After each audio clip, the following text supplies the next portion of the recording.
আগে গণপরিষদ নাকি সংসদ নির্বাচন, রাজনৈতিক ঐক্যমত্যের ভিত্তিতে সিদ্ধান্ত, বলছে সরকার। ডিসেম্বর থেকে জুনের মধ্যে হবে ভোট। নির্বাচনের ব্যাপারে আমাদের প্রধান উপদেষ্টা মহোদয় যেটা বলেছেন, আমরা একই কথা বলছি যে আমরা বলেছি ডিসেম্বর থেকে জুনের মধ্যে উনি একটা সময় বলেছেন। এই সময়টা কবে চূড়ান্ত হবে এটা আপনারা ওনার মুখ থেকেই শুনবেন। সুশাসন প্রতিষ্ঠায় সরকার পরিবর্তন যথেষ্ট নয়, শাসন কাঠামো পরিবর্তন জরুরি। ৭১ ও জুলাই শহীদদের প্রতি এনসিপির শ্রদ্ধা। কারো কারো কথায় ফ্যাসিস্ট মনোভাব প্রকাশ পাচ্ছে, মন্তব্য মির্জা আব্বাসের। নির্বাচন পেছাতে কোনো অজুহাত মেনে না নেয়ার ঘোষণা। এনআইডি সেবায় সিভিল রেজিস্ট্রেশন কমিশন গঠনের বিষয়ে কোনো তথ্য নেই সিএসির কাছে, তাড়াহুড়ো করে সিদ্ধান্ত না নেয়ার আহ্বান।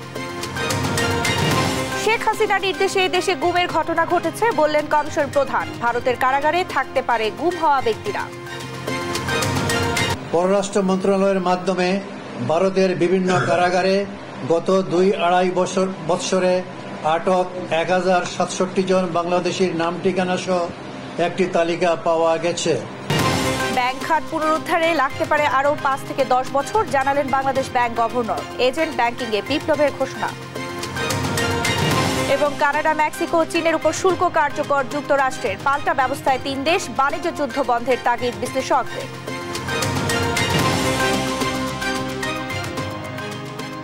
সংবাদ সন্ধ্যায় দেখছিলেন সংবাদ শিরোনাম, সঙ্গে আছি আমি শারমিন নাসি। এবারে বিস্তারিত। গণপরিষদ নাকি জাতীয় সংসদ নির্বাচন হবে, এ নিয়ে ঐক্যমত্যের ভিত্তিতে সিদ্ধান্ত নেবে অন্তর্বর্তী সরকার, জানালেন পরিবেশ উপদেষ্টা সৈয়দা রিজওয়ানা হাসান। মঙ্গলবার উপদেষ্টা পরিষদের সভা নিয়ে সংবাদ সম্মেলনে এ কথা বলেন তিনি। জানান, জুলাই অভ্যুত্থানে আহত নিহতদের সন্তানকে স্কুলে ভর্তির ক্ষেত্রে কোনো কোটা থাকবে না, তবে ক্ষতিগ্রস্ত পরিবারকে অগ্রাধিকার ভিত্তিতে এককালীন কিছু সুযোগ সুবিধা দেয়া হবে। এদিকে শিক্ষা উপদেষ্টা হিসেবে বুধবার অধ্যাপক CR আবরার শপথ নিচ্ছেন বলে জানান তিনি। নিয়াজ মোর্শেদের প্রতিবেদন। মঙ্গলবার প্রধান উপদেষ্টার কার্যালয়ে উপদেষ্টা পরিষদের ২৩তম বৈঠক বসে। কয়েকটি প্রস্তাব অনুমোদন দেওয়া হয়। এগুলোর মধ্যে বঙ্গবন্ধু আন্তর্জাতিক শান্তি পদক নীতিমালা বাতিল, বিডিআর বিদ্রোহের দিন শহীদ সেনা দিবস পালন আর বঙ্গবন্ধু নবথিয়েটারের নাম পরিবর্তনের প্রস্তাবের খসড়া চূড়ান্ত অনুমোদন পায়। এছাড়া বিশ্ব পরিসংখ্যান ও জাতীয় পরিসংখ্যান দিবস একই দিনে পালনের সিদ্ধান্ত নেওয়া হয়।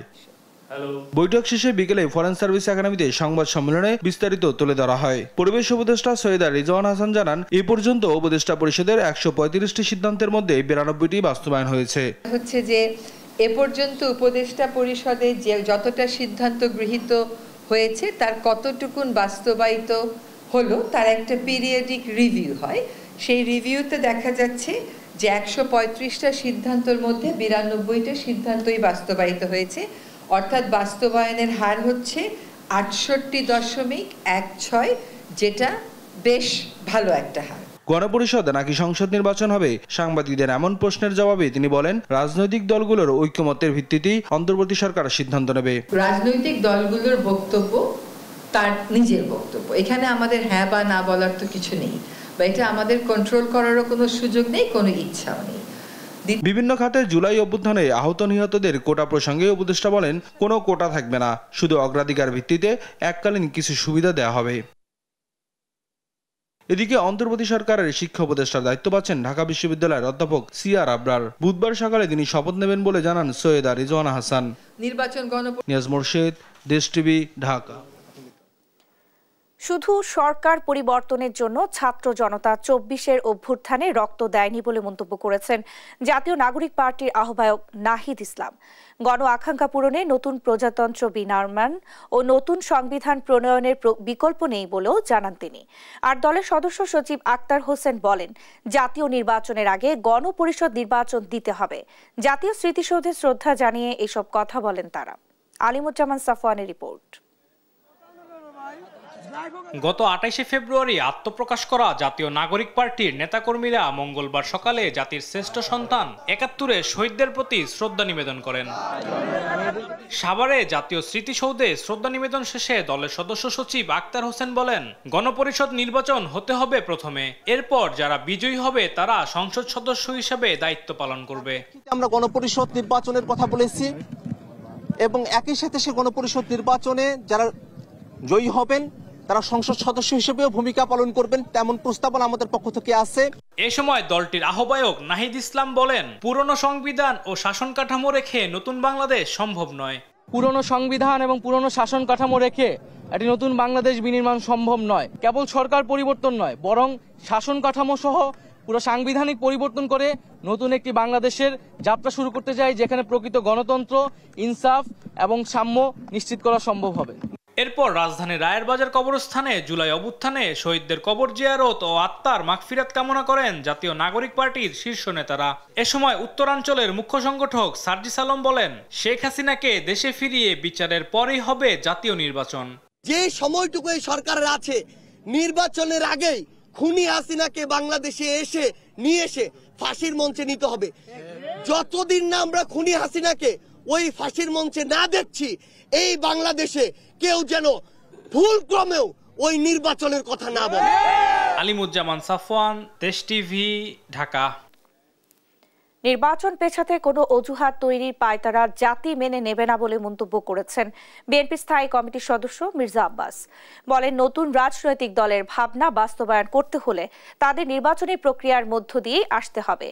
ইদানিং কারো কারো কথাবার্তায় ফ্যাসিস্ট মনোভাব প্রকাশ পাচ্ছে, যা দেশের জন্য ভালো নয় বলে মন্তব্য করেন তিনি। সাইফুল রিপনের প্রতিবেদন। মঙ্গলবার দুপুরে রাজধানীর ইউনাইটেড হাসপাতালে চিকিৎসাধীন বিএনপি মহাসচিব মির্জা ফখরুল ইসলাম আলমগীরের শারীরিক অবস্থার খোঁজ নিতে যান দলের স্থায়ী কমিটির সদস্য মির্জা আব্বাস। হাসপাতাল থেকে বের হয়ে কথা বলেন সাংবাদিকদের সঙ্গে। মহাসচিবের দ্রুত সুস্থতার পাশাপাশি দলের সংকটকাল পার করতে দেশবাসীর দোয়া চান তিনি। আমরা একটা দলীয় ক্রাইসিস আমরা একটা ফেস করতেছি, তা আপনারা দোয়া করবেন, যা দেশবাসীকে দোয়া চাই, যাতে দেশবাসী দোয়া করেন যে আমাদের সমস্ত নেতৃবৃন্দ যাতে সুস্থ হয়ে এরকম তাড়াতাড়ি। কথা বলেন আওয়ামী লীগের বিচার ও নতুন রাজনৈতিক দলের দাবি দাওয়া নিয়েও। বিশ্বব্যাপী যে একটা সিস্টেম আছে, নিয়ম, অর্থাৎ ভোট, ইলেকশন, এর মাধ্যমে তাকে আগে আসতে হবে। যেটা আমার ইচ্ছা হলো আমি করব, না মানলে এটা ওরা স্বৈরাচারী হয়ে যাবে, এটা ঠিক না। তো কিছু কিছু লোক আমাদের মতো অনেকেই আছে যারা কথাবার্তা যেটা বলছে, এটার মধ্যে একটা ফ্যাসিস্ট এবং স্বৈরাচারী মনোভাব স্পষ্ট হচ্ছে ধীরে ধীরে। এটা কিন্তু ঠিক হচ্ছে না, জাতির জন্য খুব ক্ষতি হবে। মির্জা আব্বাস বলেন, নির্বাচন পেছানোর কোনো অজুহাত গ্রহণ করবে না মানুষ। আওয়ামী লীগের এবং আওয়ামী ফ্যাসিস্ট সরকারের বিচার বিএনপি চায়, আমি চাই, সবাই চায়। তো বিচার করতে কেউ নিষেধ করে নাই, বিচার হতেই হবে। বাংলাদেশের মাটিতে যে গণহত্যা হয়েছে, এই গণহত্যার বিচার হতেই হবে। কিছু কিছু লোক নির্বাচন প্রক্রিয়া পিছিয়ে দেওয়ার জন্য, নির্বাচন না করার জন্য একটা অজুহাত তৈরি করার পায়তারা করতেছেন, সৃষ্টি করতেছেন। এটার মধ্যে দেশি বিদেশি চক্রান্ত কাজ করতেছে। বা নির্বাচন তো একদিন না, আরও তো হবে নির্বাচন, 5 বছর পর আবার নেওয়া হবে, তারপর আবার হবে, করবে। এই নির্বাচন করার জন্য তাদের সময় দিতে হবে, এরকম কোনো কথা তো নাই। কারো উপর মতামত চাপিয়ে দেয়া যথার্থ নয় উল্লেখ করে তিনি বলেন, ফ্যাসিস্ট তাড়াতে গিয়ে কেউ যেন ফ্যাসিস্ট না হয় সেদিকে সজাগ থাকতে হবে। ফ্যাসিস্ট তাড়াতে গিয়ে নিজেরই ফ্যাসিস্ট না হয়ে যায়। সাইফুল রিপন, দেশ টিভি, ঢাকা। ইউএসএআইডির $29 মিলিয়ন প্রকল্প নিয়ে ডোনাল্ড ট্রাম্পের বক্তব্য উস্কানিমূলক নয়। এ নিয়ে মার্কিনীদের সঙ্গে সম্পর্ক খারাপ হওয়ার কারণ নেই বলে জানিয়েছেন পররাষ্ট্র উপদেষ্টা তৌহিদ হোসেন। তিস্তা প্রকল্পের অধীনে বড় কোনো সিদ্ধান্ত আসতে পারে বলেও জানান তিনি। আরও জানাচ্ছেন জানাতুল মোহনা। গেল 21শে ফেব্রুয়ারি হোয়াইট হাউসে এক অনুষ্ঠানে বক্তব্য রাখেন মার্কিন প্রেসিডেন্ট ডোনাল্ড ট্রাম্প, যেখানে তিনি স্পষ্ট বলেন, বাংলাদেশের রাজনীতি শক্তিশালী করতে যুক্তরাষ্ট্র সরকারের কাছ থেকে এমন এক সংস্থা $29 মিলিয়ন পেয়েছে যার নাম আগে কেউ শোনেনি। ওই সংস্থায় মাত্র 2 জন কাজ করেন। $29 million goes to strengthen the political landscape and help them out so that they can vote for a radical left communist in Bangladesh. তবে ট্রাম্পের এমন অভিযোগ সত্য নয় জানিয়ে রোববার বিজ্ঞপ্তি প্রকাশ করে বাংলাদেশ পররাষ্ট্র মন্ত্রণালয়, যেখানে বলা হয় এই অর্থ কোনো সঠিক চ্যানেলে আসেনি। এ নিয়ে প্রশ্নের জবাবে সোমবার পররাষ্ট্র উপদেষ্টা জানান, এটি কোনোভাবেই উস্কানিমূলক বক্তব্য নয়। এ নিয়ে যুক্তরাষ্ট্রের সঙ্গে সম্পর্ক অবনতির কোনো কারণ নেই। বিষয়টা হলো তারাও তো জাস্ট প্রেসিডেন্ট বলেছেন, একটা প্রেসিডেন্ট কোনো ডিটেলস দেন নেই বা কারো অ্যাকিউজেশনও করেন নেই। আমরাও দেখেছি যে আসলে এরকম কোনো কিছু নেই। কাজে এটা নিয়ে মার্কিন যুক্তরাষ্ট্রের সাথে সম্পর্ক খারাপ হওয়ার আমি কোনো কারণ দেখি না। তিস্তা প্রকল্প নিয়ে চীনের সঙ্গে করা এমওইউ নবায়নে দুপক্ষ অতিরিক্ত তথ্য সংযোজন করেছে। এ নিয়ে নতুন প্রকল্প আসতে পারে বলেও জানান তিনি। রিনিউয়ালের সময় দুই পক্ষেরই কিছু অতিরিক্ত সংযোজনের ব্যাপার ছিল। এখন এটার এই যে একটা আমব্রেলা এমওইউ, এর অধীনে কোনো প্রজেক্ট অবশ্যই নেওয়া যেতে পারে। ভারতের সঙ্গে ওয়ার্কিং রিলেশন চায় বাংলাদেশ। ভিসার বিষয়ে দেশটিকে সিদ্ধান্ত নিতে হবে বলে মনে করেন পররাষ্ট্র উপদেষ্টা। দুই পক্ষের স্বার্থ আছে, কে কিভাবে সেই স্বার্থকে দেখে সেটা বিবেচনা করেই সম্পর্ক আগাম। জান্নাতুল মোহনা, দেশ টিভি, ঢাকা। সব ধরনের নাগরিক সেবা একসঙ্গে দেওয়ার চিন্তা করছে সরকার, তবে এনআইডি সেবা দিতে আলাদা সিভিল রেজিস্ট্রেশন কমিশন গঠনের বিষয়টি জানা নেই বলে দাবি করেছেন সিএসসি এএমএম নাসির উদ্দিন। তার মতে এনআইডি সেবা অবশ্যই ইসির হাতে থাকা উচিত। সরকার তাড়াহুড়া করে কোনো সিদ্ধান্ত নেবে না এমন আশা জানিয়ে এনআইডি নিয়ে সরকারকে চিঠি দেওয়ার কথাও জানান সিএসসি। শিউলি রায়ের রিপোর্ট। মঙ্গলবার দুপুরে নির্বাচন কমিশন সচিবালয়ে প্রধান নির্বাচন কমিশনার এএমএম নাসির উদ্দিনের সঙ্গে সাক্ষাৎ করে নির্বাচন কমিশন অফিসার্স অ্যাসোসিয়েশন। এই সময় জাতীয় পরিচয়পত্র সেবা নির্বাচন কমিশনের অধীনে রাখতে ব্যবস্থা নেওয়ার দাবি জানান তারা। অফিসার্স অ্যাসোসিয়েশনের আহ্বায়ক মনির হোসেন বলেন, এনআইডি নির্বাচন কমিশনের হাতে না থাকলে কমিশনের সাংবিধানিক দায়িত্ব পালনে ব্যাঘাত সৃষ্টি করবে। জাতীয় পরিচয়পত্র জন্য আলাদা একটা কমিশন করবে।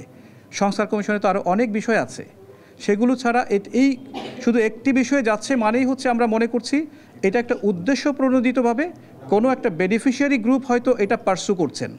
আর সিএসি সাংবাদিকদের জানান, এনআইডি সেবা ইসির কাছ থেকে নিয়ে যাবে এমনটি জানা নেই, তবে জাতীয় পরিচয়পত্রের সেবাটি ইসিতেই থাকা উচিত। যে ধরনের সিদ্ধান্ত সরকার নিয়ে ফেলেছে এটা আমি শুনি নাই। আমাদের তো ভোটার রেজিস্ট্রেশনের বাই প্রোডাক্ট, তো এটা থাকা তো উচিত এবং আমরা এই বক্তব্য তো দিয়ে যাচ্ছি। তিনি আরও জানান, এই বিষয়ে সরকারকে চিঠি দেবে কমিশন। সরকার তাড়াহুড়ো করে আমার এখানে যেখানে ভোটার রেজিস্ট্রেশন একটা প্রক্রিয়া চলছে, মাঠে আমার হাজার হাজার লোক কাজ করছে, আমার সামনে একটা ইলেকশন আছে, ন্যাশনাল ইলেকশন যারা প্রস্তুতি নিচ্ছে, এই মুহূর্তে তড়িঘড়ি করে কোনো সিদ্ধান্ত হবে বলে আমি অন্তত মনে করছি না। আমাদের বক্তব্য আমরা তুলে ধরবো, ওখানে আবার লিখিতভাবে আমরা জানাবো।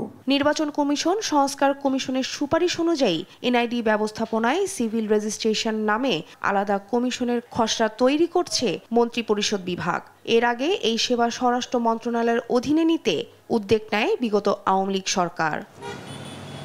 শিউলি রায়, দেশ টিভি, ঢাকা। শেখ হাসিনার নির্দেশে দেশে গুমের ঘটনা ঘটেছে বলে জানিয়েছেন গুম সংক্রান্ত তদন্ত কমিশন। সকালে সংবাদ সম্মেলনে কমিশন প্রধান বিচারপতি মইনুল ইসলাম চৌধুরী আরও বলেন, গুমের সঙ্গে জড়িত কয়েকজনের জন্য পুরো বাহিনী আতঙ্কিত হওয়ার কিছু নেই। এ সময় ভারতের কারাগারে আটক থাকা 1067 জন বাংলাদেশির মধ্যে গুমের শিকার কেউ আছেন কিনা তা নিয়ে অনুসন্ধান চলছে বলেও জানায় কমিশন। তাইফুর রহমান তুহিনের রিপোর্ট। মঙ্গলবার সকালে সংবাদ সম্মেলনের আয়োজন করে গুম সংক্রান্ত তদন্ত কমিশন। জানান, এখন পর্যন্ত 1752টি অভিযোগ জমা পড়েছে, যার মধ্যে প্রায় 1000 অভিযোগ যাচাই বাছাই শেষ হয়েছে। এর মধ্যে 280 জন অভিযোগকারী, 45 জন আইনশৃঙ্খলা বাহিনী ও গোয়েন্দা সংস্থার বিভিন্ন পর্যায়ের কর্মকর্তাদের বক্তব্য নেওয়া হয়েছে। অন্যদিকে গুমের শিকার হয়ে ফিরে না আসা 330 জন ব্যক্তির বর্তমান অবস্থা অনুসন্ধান চলছে বলেও জানানো হয়। কমিশনের প্রধান জানান, প্রতিটি বাহিনীর কিছু সদস্য গুমের ঘটনায় জড়িত, তবে পুরো বাহিনীকে আতঙ্কিত না হওয়ার আহ্বান জানান তিনি। অনেকের ধারণা যে এন্টায়ার বাহিনী প্যানিক স্ট্রিকেন হয়ে গেছে। এন্টায়ার বাহিনী প্যানিক স্ট্রিকেন হওয়ার কোনো কারণ নাই, বা এই জন্য কারণ নাই কারণ এটা যেসব সদস্যরা গুমের সাথে জড়িত, এটা তাদের পার্সোনাল ক্রিমিনাল লায়াবিলিটি। ভারতের কারাগারে 1067 জন বাংলাদেশি বন্দী থাকার তথ্য পেয়েছে কমিশন। তাদের মধ্যে গুমের শিকার কেউ রয়েছে কিনা তাও অনুসন্ধান চালাচ্ছে কমিশন। তারা তো তালিকা দিয়েছে, আমাদের কাছে রেকর্ড আছে, আমরা এগুলো ক্রস চেক করব, রিলেট করব, তারপর দেখবো যারা গুম হওয়া ব্যক্তি তাদের মধ্যে কেউ আছে কিনা ইন্ডিয়ান জেলে। কমিশনের সদস্য নূর খান লিটন জানান, বগুড়া পুলিশ লাইন্সের ভিতরেও গোপন কারাগারের মতো বন্দিশালা ছিল। আমরা এমন একটা জায়গা পেয়েছি যে পুলিশ লাইনের ভিতরে কারাগারের মতো গোপন বন্দিশালা তৈরি করে রাখা হয়েছে, যেটি একেবারেই অ্যাবসার্ড একটা ব্যাপার, কিন্তু সেটিও আমরা বগুড়ায় পেয়েছি। এ সময় আইন শৃঙ্খলা বাহিনী ও প্রশাসনের কর্মকর্তা সহ যে কাউকে গুমে জড়িতদের পক্ষে না দাঁড়ানোর আহ্বান জানায় গুম সংক্রান্ত তদন্ত কমিশন। তাইফুর রহমান তুহিন, দেশ টিভি, ঢাকা। ভেঙে পড়া ব্যাংকিং খাতে স্থিরতা ফিরতে 5 থেকে 10 বছর লাগবে জানিয়েছেন Bangladesh bank governor doctor Ahsan H Mansur. দেশের ব্যাংকিং খাতের উত্তরণ নিয়ে এক গোলটেবিল বৈঠকে এ কথা জানান তিনি। বলেন, ব্যাংক খাত ঘুরে দাঁড়াতে বিদেশি অর্থের চেয়েও বেশি প্রয়োজন সঠিক নীতিমালা। বিভিন্ন কমিশনের সংস্কারের প্রস্তাব বাস্তবায়নে পরবর্তী সরকারের সদিচ্ছা জরুরি বলেই মত তার। কায়েস রাহাতের রিপোর্ট। মঙ্গলবার দুপুরে টিবিএস মিলনায়তনে দেশের চলমান অর্থনৈতিক সংকটের মাঝে ব্যাংকিং খাতের উত্তরণ নিয়ে এক গোলটেবিল বৈঠক অনুষ্ঠিত হয়। এতে অংশ নেন বিভিন্ন ব্যাংকের পরিচালক সহ বাংলাদেশ ব্যাংকের গভর্নর। এ সময় বিভিন্ন ব্যাংকের পরিচালকরা বলেন, বিগত সরকারের রাজনৈতিক হস্তক্ষেপে নষ্ট হয়েছে ব্যাংকিং সামঞ্জস্য। এ ব্যাপারে বাংলাদেশ ব্যাংক গভর্নরের কাছে বিভিন্ন অভিযোগ তুলে ধরেন তারা। এ সময় দুর্বল ব্যাংকগুলোর উত্তরণে রোডম্যাপ চান তারা। কত রকম রিপোর্ট কাগজে আমরা পাঠাই সেন্ট্রাল ব্যাংকে, এই যে সিম্পল রিপোর্টিং, এইগুলো কেন ডিজিটালাইজ করা যায় না? আমাদের সবারই উচিত যে সমস্ত ব্যাংকের লিকুইডিটি ইস্যুস, ক্যাপিটাল শর্ট এবং প্রভিশন শর্ট, সেই সমস্ত ব্যাংকের ডিরেক্টর সাহেবদের সাথে বসা এবং একটা পথ বের করা। বৈঠকে বাংলাদেশ ব্যাংক গভর্নর দেশের ব্যাংকিং খাতের উত্তরণের জন্য বিদেশি অর্থের চেয়ে সঠিক নীতিমালার উপর গুরুত্ব আরোপ করেন। এ সময় পরিচালকদের কাছে নীতি সুদ হার বাড়ানো হলেও মূলধন না বাড়ার কারণ জানতে চান তিনি। সামগ্রিকভাবে ব্যাংকিং খাতে স্থিরতা ফিরতে 5 থেকে 10 বছর লাগবে বলে জানান তিনি। আমার যে প্রশ্নটা আপনাদের কাছে আছে সেটা হচ্ছে, এখনো ইন্টারেস্ট রেট বাড়ার পরেও ডিপোজিট গ্রোথ কেন হচ্ছে না, সেই ইস্যুটার জবাব কিন্তু আমি পাইনি। আমরা চেষ্টা করছি যে এই ইন্ডিপেন্ডেন্স অফ সেন্ট্রাল ব্যাংক, এটাও আমরা ওই জুলাই, আগস্ট, সেপ্টেম্বরের মধ্যে জিনিসটাকে র্যাপ আপ করে ফেলতে। সব কিছু তো আর শেষ হবে না, আমরা ফাউন্ডেশনটা দিয়ে যাব, পরবর্তী সরকার তাদের পলিটিক্যাল উইল থাকতে হবে, ক্যারি ইট ফরওয়ার্ড। এ সময় অন্তর্বর্তী সরকারের নেয়া পরবর্তী বিভিন্ন সংস্কারের উদ্যোগে আর্থিক খাতের সুফল পেতে নির্বাচিত সরকারের রাজনৈতিক সদিচ্ছা প্রয়োজন বলে জানান গভর্নর। কায়েস রাহাত, দেশ টিভি, ঢাকা। বিএনপির ভারপ্রাপ্ত চেয়ারম্যান তারেক রহমান ও ব্যবসায়ী গিয়াসউদ্দিন আল মামুনের বিরুদ্ধে অর্থ পাচার মামলার আপিলের রায় হবে আগামী 6 মার্চ। এদিকে বিএনপি নেতা আমানুল্লাহ আমানের দুর্নীতি মামলায় সাজা থেকে খালাস চেয়ে আপিলের দেয়া হবে 30 এপ্রিল। সাবিনা মজুমদারের রিপোর্ট। আমাকে হত্যার হুমকি দিয়েছিল যে তারেক রহমানকে খালাস দিয়ে আমি যদি আমার চেম্বার থেকে বাইরে যাই, সঙ্গে সঙ্গে আমাকে গুম করা হবে। এবং ফরমাইশি রায় দিতে বিচারকের মাথায় ঠেকানো হয় পিস্তল। এরপরও বিএনপির ভারপ্রাপ্ত চেয়ারম্যান তারেক রহমানকে 2013 সালের নভেম্বরে অর্থ পাচার মামলায় খালাস দেন বিচারক মোতাহার হোসেন। এরপর এই বিচারকের জীবনে নেমে আসে বিড়ম্বনা। না পারতে দেশ ছাড়তে হয় তাকে। হাইকোর্টে গিয়ে বাতিল হয়ে যায় তারেক রহমানের খালাসের রায়, আর সাজা বহাল থাকে বিশিষ্ট ব্যবসায়ী গিয়াসউদ্দিন আল মামুনের। লন্ডনে অবস্থান করায় এই রায়ের বিরুদ্ধে আপিল করার সুযোগ পাননি তারেক রহমান। তবে আইনি লড়াই চালিয়ে গেছেন গিয়াসউদ্দিন আল মামুন। মঙ্গলবার যার চূড়ান্ত শুনানি শেষ হয়, 6 মার্চ এর সিদ্ধান্ত জানাবেন দেশের সর্বোচ্চ আদালত। আপিল বিভাগের সকল জাজ একমত হয়েছেন যে না, দুদকের কোনো মামলার সাবস্টেন্স নাই এবং ফর্মাল জাজমেন্টের জন্য 6 মার্চ ওনারা দিন ধার্য করেছেন। এদিকে অবৈধ সম্পদ অর্জন ও সম্পদের তথ্য গোপনের মামলায় 13 বছরের সাজা থেকে খালাস চেয়ে বিএনপি নেতা আমানুল্লাহ আমানের আপিলের রায় 30 এপ্রিল। ন্যায় বিচারের প্রত্যাশা তার আইনজীবীর। আশা করছি যে আমানুল্লাহ আমান যে ল পয়েন্টে আইনের দৃষ্টিতে যদি দুদক প্রমাণ করতে পারে নাই দুর্নীতিতে কোনো সম্পদ আর্ন করেছে এবং কোনো ডকুমেন্ট প্রডিউস করতে পারে, এভিডেন্স প্রডিউস করতে পারে, আমরা আশা করছি আমার ন্যায় বিচার পাবে। দুর্নীতির এই মামলায় 6 মাস জেল খাটেন এই বিএনপি নেতা। সাবিনা মজুমদার, দেশ টিভি, ঢাকা। প্রায় 3 কোটি টাকার অবৈধ সম্পদ অর্জন ও জোর করে ভোগ দখলে রাখায় খুলনা 5 আসনের সাবেক এমপি ও ভূমিমন্ত্রী নারায়ণ চন্দ্র চন্দ এবং তার স্ত্রীর বিরুদ্ধে মামলা করেছে দুর্নীতি দমন কমিশন। মঙ্গলবার দুপুরে দুদক মহাপরিচালক এই তথ্য জানান। একই দিন দুর্নীতির অভিযোগে 2 উপাচার্য সহ 4 শিক্ষকের বিরুদ্ধে মামলা করেছে সংস্থাটি। ফজলে আদিত্যের প্রতিবেদন। মৎস্য ও প্রাণী সম্পদ মন্ত্রণালয় এবং ভূমি মন্ত্রণালয়ের মন্ত্রী থাকা অবস্থায় জ্ঞাত আয় বহির্ভূত সম্পদ অর্জনের অভিযোগ ওঠে নারায়ণ চন্দ্র চন্দের বিরুদ্ধে। মঙ্গলবার দুপুরে দুর্নীতি দমন কমিশনের প্রধান কার্যালয়ে সংস্থাটির মহাপরিচালক জানান, প্রায় ৩ কোটি টাকার অবৈধ সম্পদ অর্জন ও জোরপূর্বক ভোগ দখলে রাখায় ভূমিমন্ত্রী নারায়ণ চন্দ্র এবং তার স্ত্রীর বিরুদ্ধে মামলা করা হয়। অভিযোগ সংশ্লিষ্ট জনাব নারায়ণ চন্দ্র চন্দ পাবলিক সার্ভেন্ট হিসাবে দায়িত্ব পালনকালীন সময়ে অসাধু উপায়ে নিজ নামে জ্ঞাত আয়ের উৎসের সাথে অসঙ্গতিপূর্ণ ১,৭৯,০০,০০০ টাকারও বেশি মূল্যের সম্পদ অর্জন করে নিজ মালিকানা ও বুক দখলে রাখার অপরাধ অনুসন্ধানকালে প্রাথমিকভাবে প্রমাণিত হয়েছে। অবৈধভাবে শিক্ষক নিয়োগের অভিযোগে যশোর বিজ্ঞান ও প্রযুক্তি বিশ্ববিদ্যালয়ের সাবেক ২ উপাচার্য আব্দুস সাত্তার, আনোয়ার হোসেন সহ ৪ শিক্ষকের বিরুদ্ধে মামলা করেছে সংস্থাটি। যশোর বিজ্ঞান ও প্রযুক্তি বিশ্ববিদ্যালয়ের অণুজীব বিজ্ঞান বিভাগের সহকারী অধ্যাপক পদের নিয়োগের দুর্নীতির অভিযোগে অধ্যাপক অণুজীব বিজ্ঞান বিভাগ তাদের বিরুদ্ধে দণ্ডবিধি ৪০৯, ১০৯ এবং দুর্নীতি প্রতিরোধ আইন ১৯৪৭ সংশ্লিষ্ট ধারায় আরও একটি মামলা রুজু হয়েছে। দুদকের মামলার আসামিদের পদোন্নতি নৈতিকতা বিরোধী উল্লেখ করে এ বিষয়ে ব্যবস্থা নিতে সুপারিশ করবে বলে জানান দুদক মহাপরিচালক। ফজলে আদিত্য, দেশ টিভি, ঢাকা। আগের তুলনায় অনেকটাই স্বাভাবিক নিত্যপণ্যের বাজার। রোজার মধ্যে নেই আগের বছরগুলোর মতো উত্তাপ, এমনটাই বলছেন ক্রেতা বিক্রেতারা। তবে ভোজ্য তেলের বাজারে রয়েছে কৃত্রিম সংকট। এমন পরিস্থিতিতে পণ্যের সরবরাহ ও মূল্য তদারকিতে অভিযান চালাচ্ছে ভোক্তা অধিদপ্তর। কর্মকর্তাদের আশা, দ্রুতই তেলের সরবরাহ স্বাভাবিক হবে। ফজলে আদিত্যের রিপোর্ট, জানাচ্ছেন ফাহিম ইউসুফ। রমজানকে ঘিরে বাজার স্থিতিশীল রাখতে অন্তর্বর্তী সরকার বিভিন্ন রকম উদ্যোগ গ্রহণ করেছে, যার মধ্যে অন্যতম ভোক্তা অধিকারের নিয়মিত বাজার তদারকি কার্যক্রম পরিচালনা করা।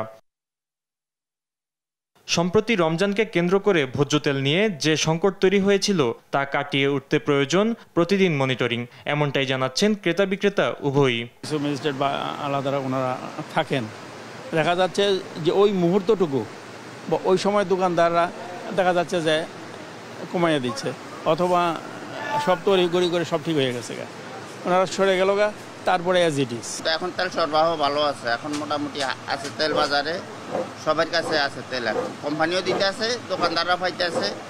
মেন কথা এখন আবার বেচা কিনি কম, এই জন্য তেলটা রয়ে গেছে। আগের তুলনায় মনে করেন যে আপনার যেহেতু রমজান মাস, সেই তো মানে একটু বাড়তির দিকে দেখা যাচ্ছে। তদারকি যেটা হচ্ছে খুবই ভালো তদারকি হচ্ছে, এতে তেলের বাজার ফুললি নিয়ন্ত্রণে চলে আসবে। আর বাকি যে বাজারগুলো আছে, রমজানের নিত্য প্রয়োজনীয় চিনি, চাল, ডাল, তেল, আদার্স যে ইয়েগুলো আছে, এগুলো সব ঠিকই আছে। এখন গত বছরের তুলনায় এবছর অনেক সস্তাই আছে। বাজার নিয়ন্ত্রণে রাখতে মঙ্গলবার কারণ বাজারে ভোক্তা অধিকার সংরক্ষণ অধিদপ্তরের পরিচালক আব্দুল জব্বার মণ্ডলের নেতৃত্বে অভিযান চালানো হয়। এবারের রমজানে বাজার পরিস্থিতি অনেকটাই স্বাভাবিক রয়েছে বলে মন্তব্য করেন তিনি। দেশব্যাপী একযোগে এই রমজানকে কেন্দ্র করে ভোক্তারা যেন স্বস্তিতে নিত্য প্রয়োজনীয় পণ্য ক্রয় করতে পারে এবং সরবরাহ লাইনও যেন যথাযথ থাকে, এই জন্য আগে থেকেই রমজানের আরও 1 মাস আগে থেকেই কাজ পরিচালনা করা হচ্ছিল। এর মধ্যে একটু সমস্যা যেটি হয়েছে ভোজ্য তেলের ক্ষেত্রে, সেই ক্রাইসিসটিও আমরা ওভারকাম করতে এখন পেরেছি। ঢাকা মেট্রোপলিটন সহ তার পার্শ্ববর্তী এলাকায় বাজার স্থিতিশীল রাখতে অধিদপ্তরের কর্মকর্তাদের নেতৃত্বে 13টি দল বাজার তদারকি করছে। ফাহিম ইউসুফ, দেশ টিভি, ঢাকা।